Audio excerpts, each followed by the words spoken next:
Bismillahirrahmanirrahim. Assalamualaikum warahmatullahi wabarakatuh. Salam kedaulatan rakyat.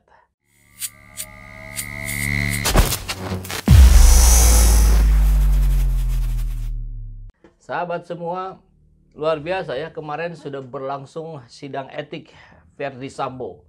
Dan kita juga sudah dengar bahwa putusannya dipecat dengan tidak hormat. Tapi rupanya Verdi Sambo ini mengajukan banding. Luar biasa ya. Kok bisa gitu? Ini kalau di video sebelumnya saya membahas apakah Verdi Sambo ini mengidap psikopat. Dan di video itu sudah saya beberkan potensi-potensinya. Kemungkinan-kemungkinannya. Kalau mendengar pembahasan ini kok nampaknya seperti yang semakin menguat indikatornya gitu. Kita simak saja kabar beritanya ya dari Detik Jatim. Verdi Sambo ajukan banding setelah dipecat dari Polri. Apa pertimbangannya? Apakah dia merasa ada yang tidak adil dengan itu? Bahkan kalau bisa itu bukan dipecat dengan tidak hormat, tapi dipecat dengan sangat tidak hormat sekali. Mestinya begitu. Oke, Verdi Sambo resmi dipecat dari Polri. Namun Sambo berencana mengajukan banding atas putusan itu. Izinkan kami mengajukan banding. Apapun keputusan banding, kami siap untuk melaksanakan. Artinya di sini ada sekecil apapun celah akan coba dimanfaatkan ya untuk meringankan putusan hakim atau memulihkan citranya.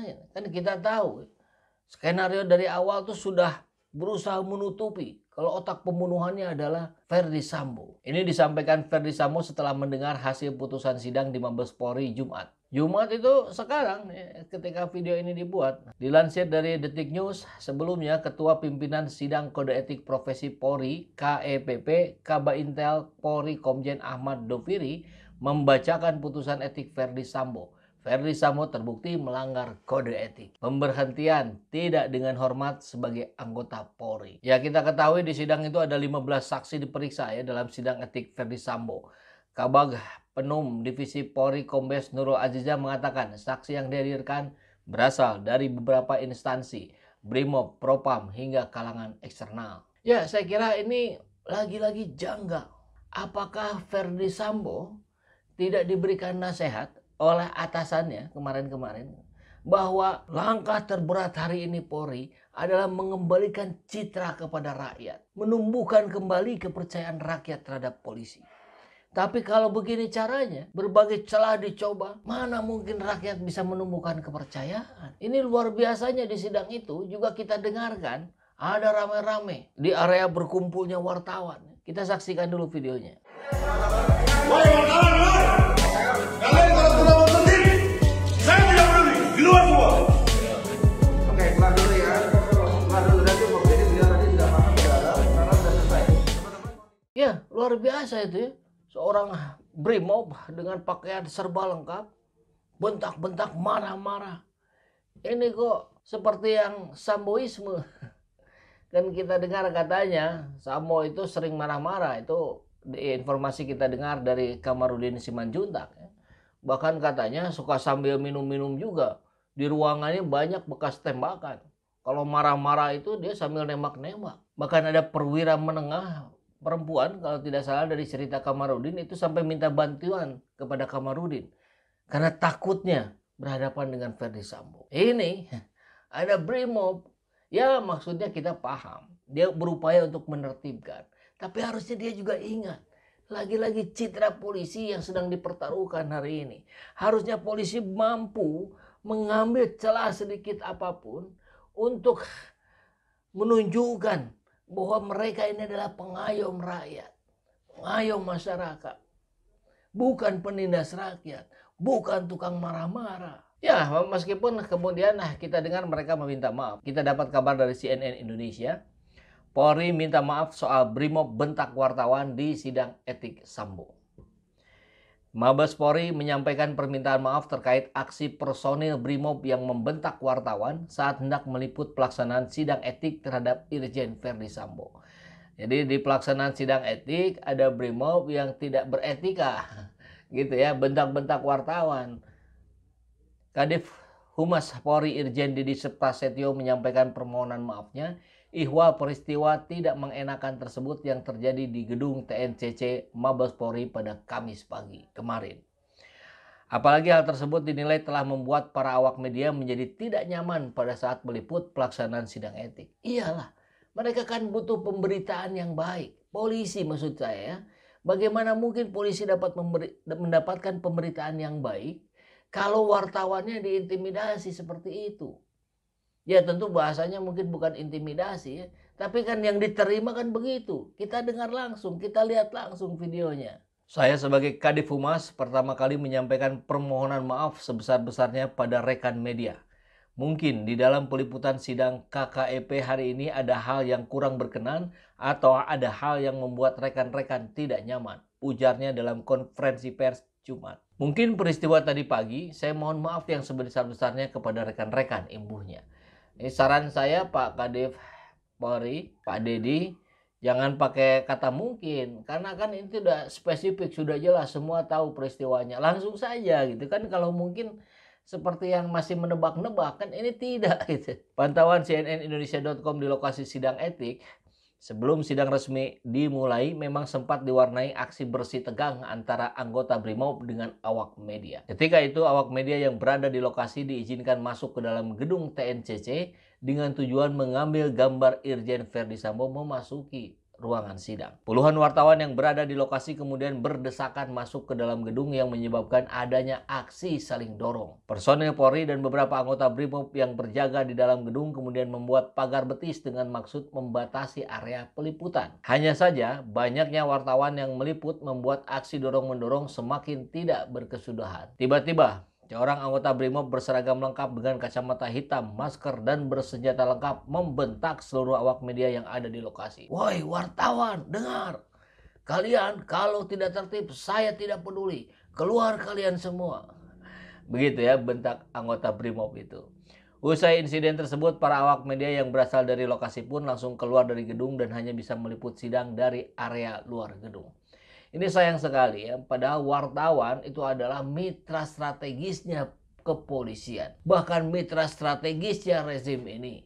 Harusnya baik-baik pada wartawan itu. Ini kalau dibentak-bentak seperti ini, meskipun kita paham juga situasinya, kan di situ harus tertib. Kemudian wartawannya nggak tertib, ya wartawan namanya gitu kan. Mereka orang-orang lapangan, mereka berkejar-kejaran mendapatkan berita. Agak sulit juga memang. Dan itu kan harusnya dimaklumi. Atau kalau perlu itu disetting, rencananya lebih lengkap gitu.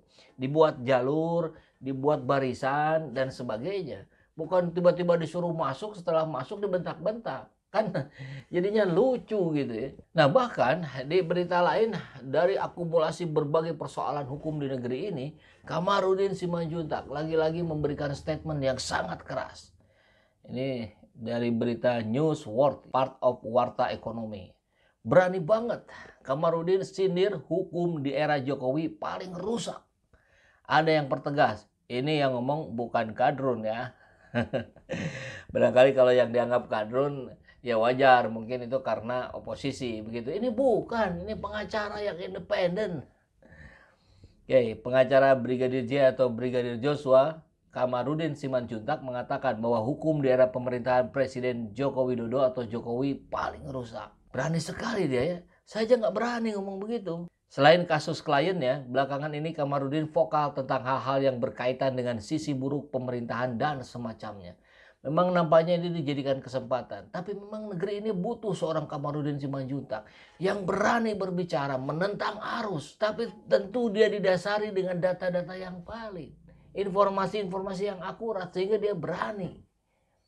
Atau mungkin ada pertanyaan, siapa backing di belakang Kamarudin Simanjuntak? Rusak sudah hukum ini, sudah. Pokoknya di tangan pemerintahan Jokowi hukum paling rusak di era beliau.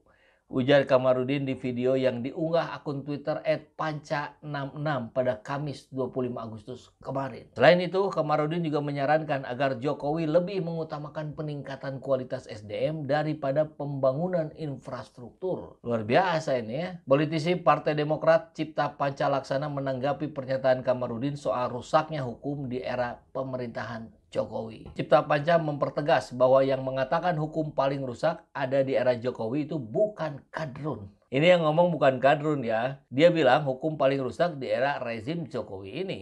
Ojo dibanding-bandingkan lah Pak Komar. Tulis Cipta Panca di akun Twitternya pada Kamis 25 Agustus kemarin. Ya ada videonya, nanti kita sambil saksikan ya. Inilah model negara hukum kita. Jadi ini bukan negara hukum lagi, sudah negara otoriter, negara kekuasaan. Rusak sudah hukum ini, sudah. Pokoknya di tangan pemerintahan Jokowi, hukum paling rusak di era beliau. Makanya selalu saya bilang, saya bukannya apa-apa ya, selalu saya bilang Pak Jokowi, sudahlah dulu membangun infrastruktur itu. Bangunlah dulu SDM-nya. Karena percuma dibangun infrastruktur, kalau SDM-nya rusak, nanti dirusak juga itu bangunan. Kan begitu. Jadi, tolonglah Pak Jokowi sebagai kepala negara dan kepala pemerintahan, dibina mereka ini melalui saluran-saluran yang resmi. Diajarkan pelatihan-pelatihan, penyegaran, diajarkan hukum acara supaya mereka mengerti hukum acara gitu ya. Bagaimana cara menegakkan hukum material. Kalau begini terus, ya bagaimana? Kader Partai Demokrat ini lantas menyindir dengan meminta Kamarudin untuk tidak membanding-bandingkan hal tersebut. Ya nggak apa-apa lah, itu kan sindiran, satir, dan segala macam itu adalah bentuk-bentukan komunikasi yang ada di kita. Dan itu perlu diakomodir apapun cara membahasakannya, selama itu adalah kritikan, maka itu adalah obat untuk menyembuhkan. Kalau kritikannya halus, membangun, itu vitamin. Begitu saja barangkali ya, sehingga kita fokusnya adalah pada continuous improvement. Jangan terlalu mengabaikan cara-cara orang mengkritisi. Tampung saja semua itu untuk negeri yang lebih baik. Insya Allah.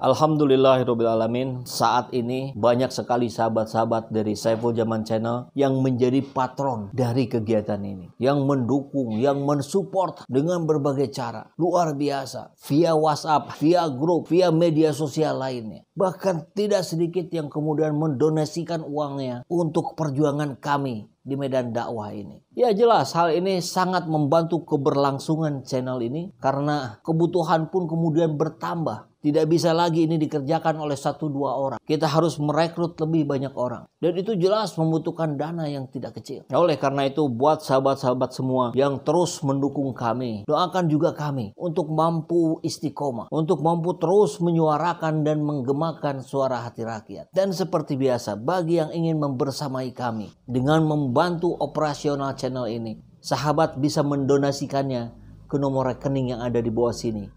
Dan silakan untuk mengkonfirmasikannya ke nomor yang ada di sini.